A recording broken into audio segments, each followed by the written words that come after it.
Mi nombre es Rafael Ruiz. Tenía 29 años cuando mi padre estampó una factura grapada sobre la mesa del comedor, con el mismo desprecio con el que un funcionario notifica un embargo judicial en lugar de servir la cena. Le debes a esta familia 15.000 euros en concepto de alquileres atrasados, soltó él, golpeando el papel con 2 dedos secos. Y vas a pagar hasta el último céntimo o te largas de esta casa hoy mismo. A mi madre ni siquiera se le mudó el gesto, no había ni rastro de vergüenza en sus ojos. Levantó su copa de vino, observando el trasluz del tinto, y añadió con una frialdad quirúrgica. Ahora cobramos intereses, un 13% mensual. Como un casero de verdad, Rafael. Sin favoritismos. Mi hermana, Belén, soltó una carcajada tan brusca que casi se le resbala el móvil de las manos. El historial crediticio de mi hermanito está a punto de entrar en números rojos, se burló, con los pulgares volando sobre la pantalla, ansiosa por convertir mi humillación en el cotilleo de la noche. Entonces, mi padre deslizó una segunda hoja sobre el mantel. Un plan de pagos con columnas nítidas, fechas de vencimiento y sanciones por demora. Los primeros 1.500 euros vencen este sábado, sentenció sin mirarme a los ojos. Si fallas en un solo pago, vendemos tu coche. Está a mi nombre, no lo olvides. Mi tío Raimundo, que siempre aparecía sin invitación cuando la miseria ajena estaba en el menú, asintió con esa suficiencia moral de quien se cree un predicador. La mano dura es lo único que entienden los mantenidos, murmuró entre dientes. Me quedé mirando la factura y fue entonces cuando el aire se volvió pesado. En una letra minúscula, casi imperceptible al final de la página, noté una marca de tiempo de una copistería de Chamberí, aquí mismo en Madrid. El documento había sido impreso 13 días atrás. Eso era incluso antes de que yo apareciera en la puerta con mis cajas de mudanza bajo el brazo tras perderlo todo. No había sido una reacción espontánea a mi regreso, era una estrategia de casa. Habían preparado la mesa, invitado al buitre de mi tío, ensayado sus frases y esperado a que me sentara a cenar para ejecutar una emboscada perfectamente coreografiada. No grité. Mi silencio fue lo que más pareció incomodarlos. Simplemente solté el tenedor, doblé la factura con una calma que no sentía y recorrí la mesa con la mirada, memorizando cada rostro, cada gesto de traición. Mi padre, Tomás, parecía satisfecho, como si finalmente hubiera encontrado la forma de ponerle un precio de mercado a mi obediencia. Mi madre, Elena, mantenía esa expresión gélida que reservaba para cuando quería que su crueldad pasara por pragmatismo. Belén me apuntaba directamente con la cámara de su móvil, fingiendo que revisaba mensajes mientras grababa mi caída en directo.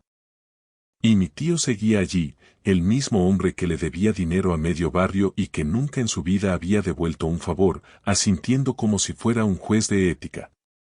¿Has diseñado una hoja de cálculo para extorsionar a tu propio hijo? Pregunté finalmente. No, respondió mi padre de forma tajante. He hecho una hoja de cálculo para un adulto que cree que puede usar esta casa como un hotel gratis cada vez que la vida se le pone cuesta arriba. Volví a leer los conceptos. Alquiler, suministros, tasa de inconveniencia, ajuste por demora, y un concepto delirante. Recargo por estrés emocional. Se había inventado cifras de la nada solo para llegar a la redonda suma de los 15.000 euros. ¿Estrés emocional? Repetí con una punzada de incredulidad. ¿Tienes idea de cuánta ansiedad nos has causado todos estos años con tus idas y venidas? Intervino mi madre, sin parpadear. Sinceramente, deberías dar las gracias de que papá no te esté cobrando por meses de almacenamiento de tus trastos, bufó Belén. En ese momento, ella publicó algo en su lista de mejores amigos de Instagram y giró la pantalla lo justo para que yo leyera el pie de foto. El mantenido volvió al nido, lol. Me dolió más de lo que quería admitir. Hay algo profundamente podrido en ver a tu propia hermana convertir tu peor momento personal en contenido para burlarse de ti ante desconocidos. Me levanté de la silla, apretando la factura contra mi costado. Siéntate, ladró mi padre, perdiendo un poco de su compostura. No hemos terminado. No, papá, dije yo, mirándole con una claridad que le hizo dudar. Ustedes sí que han terminado conmigo. Subí a la que, hasta hace poco, consideraba mi habitación. Al cruzar el umbral, el vacío me golpeó como una bofetada física. La mayoría de mis pertenencias habían desaparecido. La estantería de pino que construí con mis propias manos en el instituto ya no estaba. Faltaba la foto enmarcada de mi trofeo de debate, el único orgullo académico que alguna vez pareció importarles. Pero lo peor estaba en el pasillo. Sobre el retrato familiar, alguien había trazado una X roja sobre mi cara con un rotulador de pizarra blanca.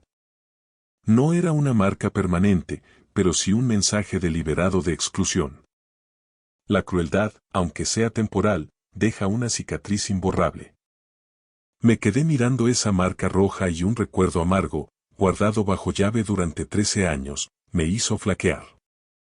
Tenía 16 años cuando el negocio de reformas de mi padre, Ruiz e Hijos, estuvo a punto de quebrar por una pésima gestión y una demanda por el uso de materiales defectuosos. Mis padres estaban a menos de un mes de perder la hipoteca de esta misma casa.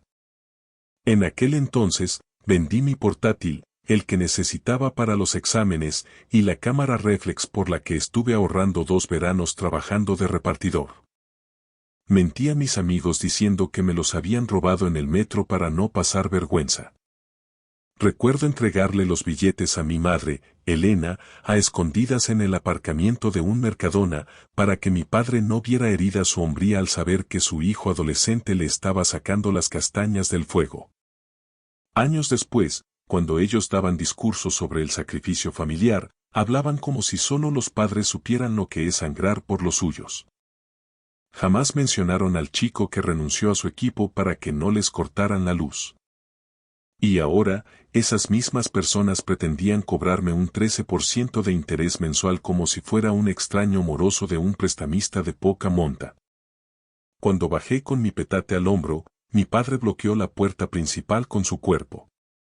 ¿A dónde crees que vas con esas pintas?, preguntó con tono autoritario. Fuera, respondí con una calma gélida. Me voy hasta que decidas si lo que quieres en esta casa es un hijo o un inquilino al que explotar. Mi madre se cruzó de brazos, apoyada en el marco de la cocina. Si cruzas esa puerta esta noche, Rafael, no esperes volver mañana y fingir que no ha pasado nada. Eso casi me provoca una carcajada histérica. ¿Fingir?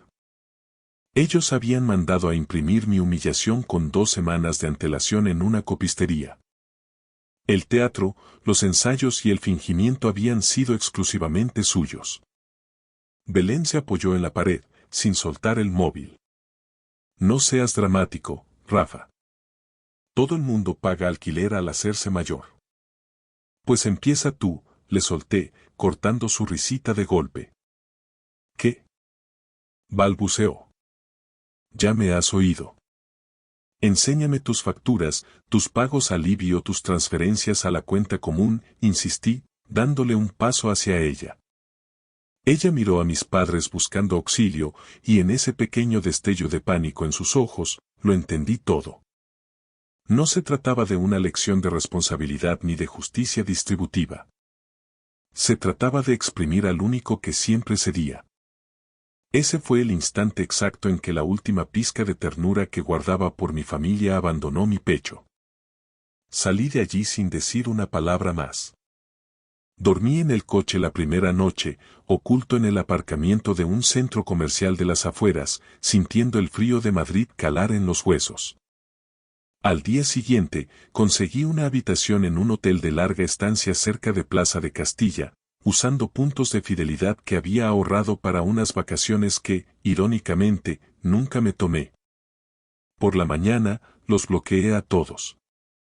Por la tarde, llamé a Nina, mi mejor amiga y la única que conocía al Rafael que existía antes de que mi familia empezara a reescribir mi historia como la de un fracasado.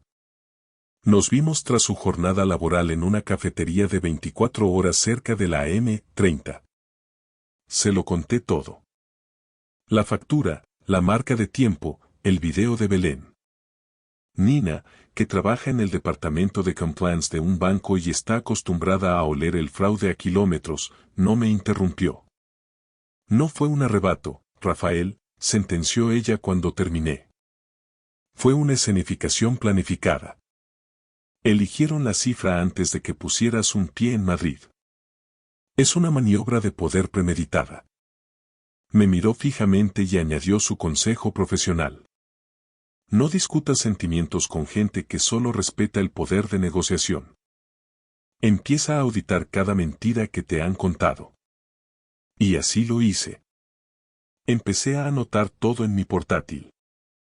El dinero del portátil a los 16 años.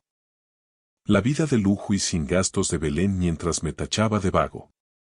Los 8.400 euros que envié hace 4 años de mi bonus como perito de seguros para pagar sus deudas de Libia atrasadas. La mentira que le contaron a los tíos de que mi padre lo había solucionado solo. El cambio de la caldera que pagué con mi tarjeta un enero porque mi madre me llamó llorando, jurando que me lo devolverían después de Reyes. Nunca devolvieron un céntimo. Yo no había sido la carga de esa familia, había sido el fondo de emergencia invisible al que acudían cada vez que su orgullo se quedaba sin fondos. Nina observó mi lista durante unos minutos. ¿Cuánto te deben realmente, sumando lo que puedes demostrar con extractos? Preguntó. Algo más de 18.000 euros. Mucho más si aplicara ese 13% de interés que ellos pretenden cobrarme. Ella arqueó una ceja, satisfecha. Es una cifra interesante. Escúchame bien. No vuelvas corriendo a defenderte. Deja que crean que te han hundido. La gente que disfruta del control siempre se vuelve negligente cuando cree que ya ha ganado la partida. Al 6º día de mi exilio voluntario, terminé de armar el dossier. Reuní capturas de pantalla, extractos bancarios de la última década, correos electrónicos antiguos y fotos de confirmaciones de transferencias que ellos creían olvidadas. Una imagen pesaba más que todas las demás. Una captura de hace 4 años que mostraba una transferencia de 8.400 euros a la cuenta personal de mi madre con el concepto. Ivy, pagó hoy. Urgente. Adjunta estaba su respuesta por WhatsApp. Hijo, nunca olvidaremos esto. No se lo digas a tu padre todavía, ya sabes cómo es su orgullo. Otra prueba irrefutable era del desastre de la caldera en mitad de Filomena. ¿Puedes pasar tu tarjeta, por favor? No tenemos liquidez ahora. Te pagaremos después de Reyes. Los Reyes Magos habían pasado 3 veces desde entonces y el saldo seguía en negativo. Pensé que me sentiría poderoso al ver todas esas pruebas juntas, pero lo que sentí fue náuseas. Los documentos son brutales cuando demuestran que tu familia te quería más cuanto más útil les resultabas. El domingo llegó el primer mensaje desde la casa. No fue de mis padres, sino de Belén. ¿En serio sigues de morros? Papá dice que el primer plazo de la lista ya ha vencido. No tenses más la cuerda, anda. Me reí con tanta amargura que la pareja de la mesa de al lado en el hotel se giró, incómoda. ¿Plazo vencido? ¿Le debía dinero a personas que me debían a mí más de lo que figuraba en su factura inventada? No le respondí a ella. En su lugar, le envié un mensaje directo a mi padre. Mañana, 19, en la cocina. Que estén todos presentes. Respondió en menos de un minuto, bien. Trae el primer pago en efectivo. La noche siguiente, entré en aquella casa blindado con mi ropa de trabajo. Pantalones de vestir azul marino, camisa blanca impoluta y mi placa de perito de seguros colgada del cinturón. Quería que vieran exactamente al profesional que habían intentado pisotear. Mi padre, Tomás Ruiz, presidía la mesa. Mi madre, Elena, estaba a su lado, evitando mi mirada.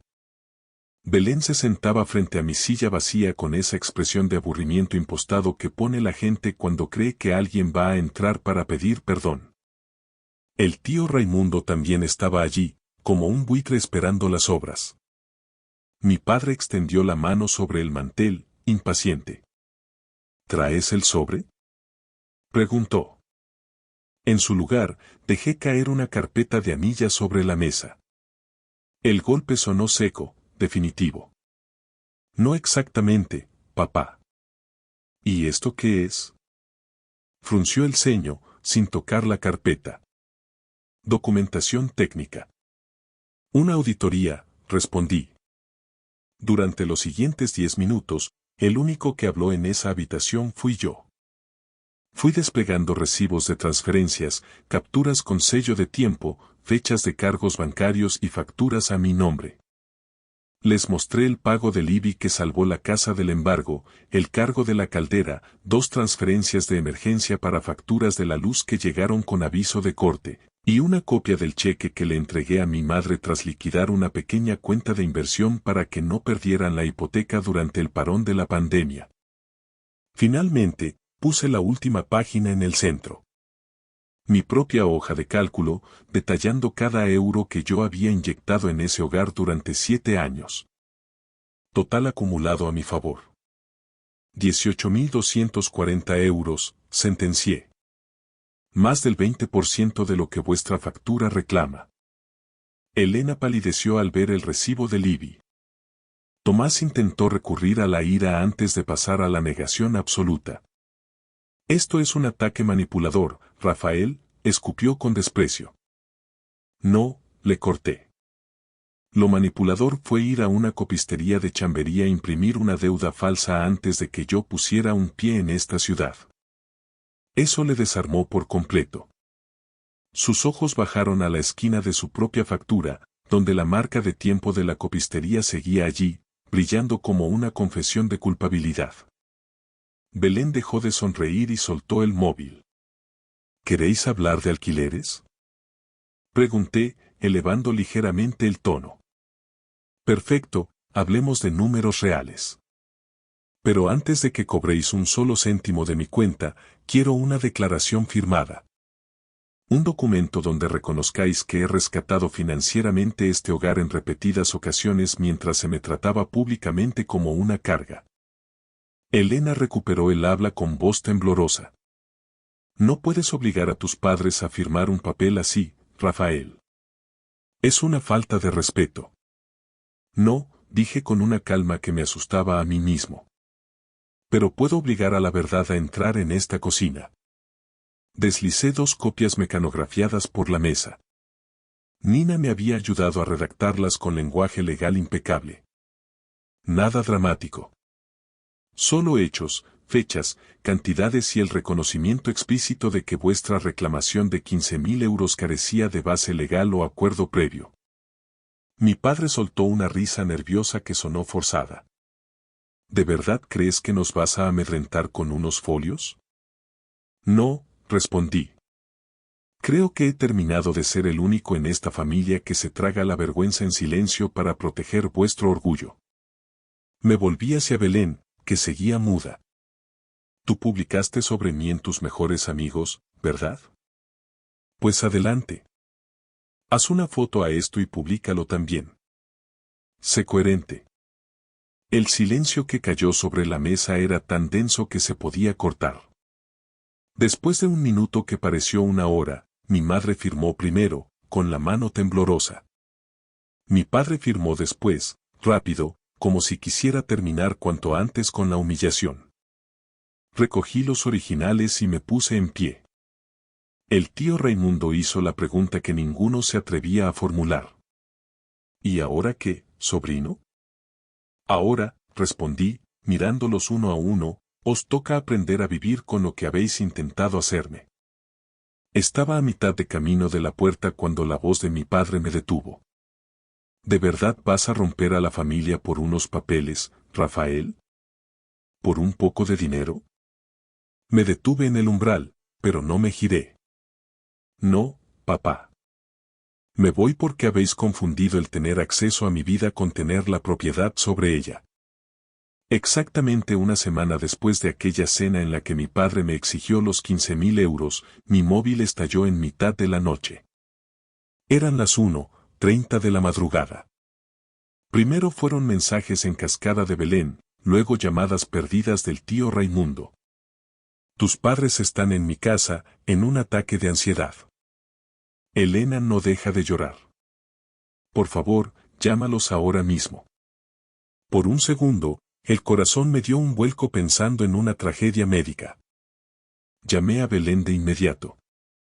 Mamá ha abierto una carta certificada de Hacienda, dijo ella, con la voz quebrada por el pánico.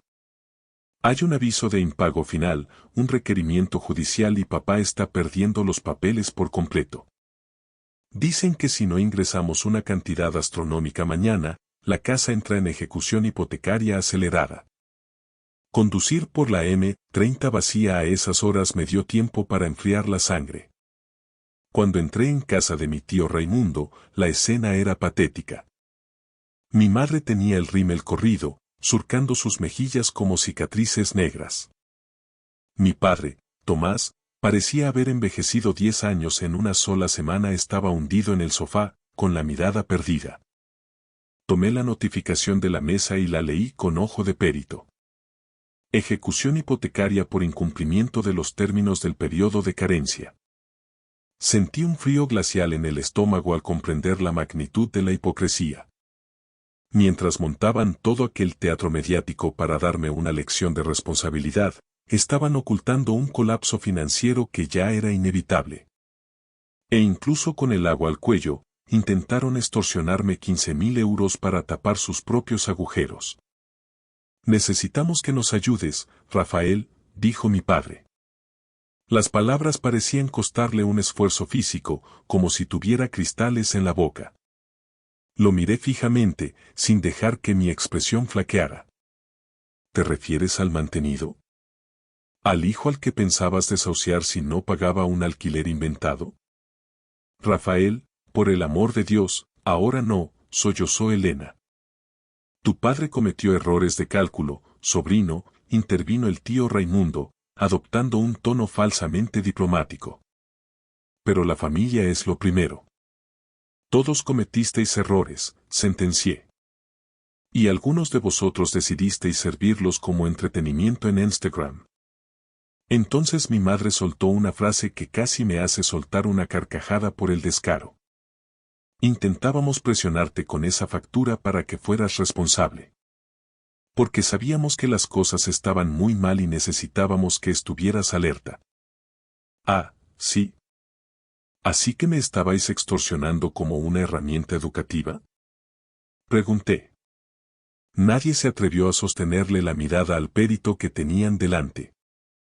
Dinos qué tenemos que hacer, bajó la voz mi padre, entregándome el control. Y ahí estaba la trampa final. No había una disculpa sincera, sino una transferencia de carga. Querían que yo, el hijo despreciado, hiciera el trabajo de adulto, negociara con los bancos y salvara a las mismas personas que acababan de intentar enterrarme bajo una deuda ficticia. Una parte de mí quiso dar media vuelta y dejarlos que se hundieran en su propia miseria. Pero otra parte, más fría y analítica, se dio cuenta de algo. Ayudarlos no tenía por qué significar salvarlos de las consecuencias. Podía significar guiar el proceso y elegir exactamente cómo se produciría la rendición de cuentas. Miraré los papeles, dije, cogiendo el fajo de documentos. Mi madre intentó cogerme la mano en un gesto de gratitud forzada, pero me aparté. No confundas el acceso a mi conocimiento con el perdón por vuestros actos. Extendí los papeles sobre la mesa de la cocina de Raimundo y empecé a hacer preguntas técnicas. Mi padre mintió 2 veces en los primeros 5 minutos sobre el estado de las cuentas de la empresa. Basta, le corté en seco. Si me mientes una sola vez más, recojo mi chaqueta y me largo. Buscad un abogado de oficio. Finalmente, la verdad salió a borbotones. Su negocio de reformas llevaba meses en números rojos. Mi madre había vaciado una cuenta de ahorros compartida que no debía tocar. Pero aquí estaba el detalle que dinamitó lo poco que quedaba de mi paciencia. Habían desviado y escondido casi 20.000 euros en una cuenta aparte. No para salvar la casa, no para pagar el IBI, sino para que Belén tuviera un colchón de seguridad para mudarse a Barcelona y empezar de cero. Dinero para la hija de oro, mientras al hijo Périto le exigían intereses del 13%. ¿Teníais 20.000 euros líquidos mientras me pedíais 1.500 para este sábado bajo amenaza de vender mi coche? Pregunté, sintiendo cómo se rompía el último vínculo. No era tan sencillo, Rafael. Era el futuro de tu hermana, susurró Elena. Es exactamente así de sencillo, me volví hacia Belén. Tú lo sabías, ¿verdad? ¿Sabías que había dinero mientras grababas aquel video burlándote de mí? Ella no respondió lo suficientemente rápido. El silencio, cargado de culpa, fue respuesta suficiente. En el momento en que supe que tenían fondos reservados mientras intentaban estafarme a mí, mi instinto de protección murió definitivamente. Mañana contactaré con el banco, dije con voz monótona. Exigiré cada extracto, cada aviso de Hacienda y cada mentira que hayáis intentado sepultar. Si descubro que ocultáis un solo céntimo más, habré terminado con vosotros para siempre. Durante la semana siguiente, me convertí irónicamente en lo que ellos tanto habían despreciado. El único adulto funcional en la habitación. De día, cumplía con mi jornada como perito, de noche, me transformaba en el gestor de crisis, sin sueldo, de sus ruinosas finanzas. Logré arrancar al banco un acuerdo de restablecimiento bajo condiciones draconianas. Un solo plazo incumplido, un solo día de retraso, y el expediente volvería directamente a la vía de ejecución hipotecaria sin posibilidad de recurso. Mis padres escucharon la palabra esperanza, yo escuché una última advertencia. Los conocía bien. Ellos no cambian bajo presión, solo fingen una metamorfosis el tiempo justo para esquivar el golpe y volver a sus viejos vicios. Esa misma noche, mi padre sugirió empezar de cero, que en el código de los Ruiz significaba aplicar una amnesia selectiva y borrar mis sacrificios. Grabé la conversación de la cena con el móvil oculto. Admitieron, entre copas de vino, que el objetivo de la factura falsa de los 15.000 euros era coaccionarme para tapar sus pufos y que todos, incluida Belén, sabían lo del dinero escondido para Barcelona. Escucharlo de sus propias bocas no me alivió, me dio la claridad definitiva del verdugo. Una semana después vencía el primer pago del nuevo acuerdo. Se lo recordé a mi padre 2 veces. Se ofendió, tachándome de controlador. Al final, envió un cheque personal en lugar de la transferencia bancaria inmediata que exigía la entidad. Y, por supuesto, lo envió tarde. Yo no había diseñado la trampa, simplemente dejé de sostenerles la mano para que no cayeran en ella. Cuando recibí el correo del banco avisando del defecto en el pago por falta de fondos, no dije nada. Esa noche cenaron en un silencio cómplice, como si el peligro hubiera pasado por arte de magia. Mi padre se quejó del precio de la luz. Belén buscaba apartamentos de diseño en el barrio de Grecia. Seguían convencidos de que mi competencia profesional era un seguro de vida eterno. 2 semanas después, llegó el burofax definitivo. Los términos del acuerdo habían sido incumplidos. El proceso de desahucio era irreversible. Al entrar en la casa, el pánico se masticaba en el aire. ¿Sabías que esto era serio?, me gritó mi padre, rojo de ira. Deberías haber insistido más. Es tu culpa por no avisarme una tercera vez. Me eché a reír en su cara. Ah, sí. O sea que el hijo al que intentaste extorsionar debería haberte hecho de madre con más ímpetu. Qué poca vergüenza tienes, papá. Belén dio un puñetazo en la encimera de la cocina. Todo esto ha acabado así porque te has empeñado en que cada céntimo sea justo. Si hubieras pagado lo que papá te pidió al principio, habríamos tenido margen. Nos has hundido por tu orgullo. En ese momento comprendí que no habían aprendido absolutamente nada. Me marché de allí para siempre esa misma noche. Antes de cruzar el umbral, miré el retrato familiar por última vez. Alguien había borrado la X roja de mi cara, intentando restaurar una armonía que nunca existió. Demasiado tarde. Hay manchas que no se quedan en el papel, sino en el alma. 30 días después, vi desde la acera de enfrente, apoyado en mi coche, como la comisión judicial pegaba el aviso de desahucio en la puerta de la casa donde crecí. Mi madre suplicó a los funcionarios, mi padre me señaló con el dedo, acusándome ante los vecinos de haberles dejado perder el techo. Les respondí con la verdad. Ellos habían perdido la casa hace años, yo solo había dejado de mentir sobre quién iba al volante hacia el abismo. Una semana antes del desalojo total, hice una última transferencia. 15.000 euros exactos. No a mis padres, sino a la cuenta de Belén.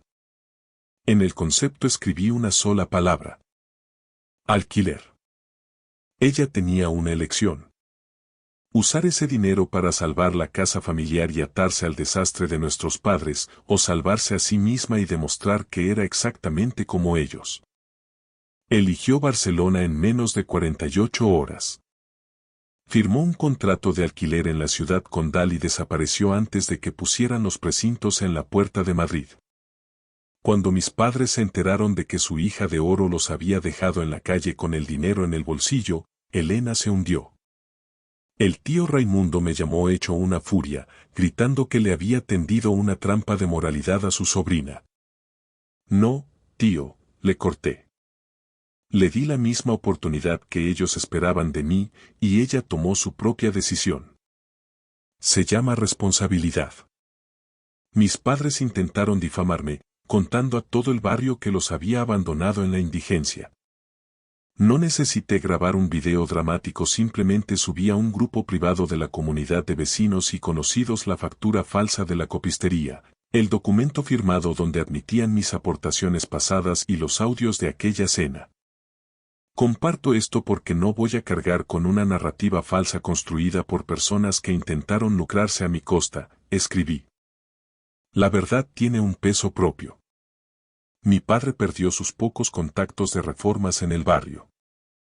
Mi madre fue apartada de sus tareas en la parroquia por el escándalo. E incluso Belén sufrió las consecuencias.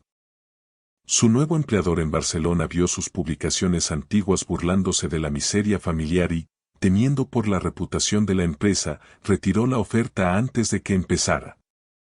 Nadie tuvo que arruinarlos, ya venían arruinados de serie.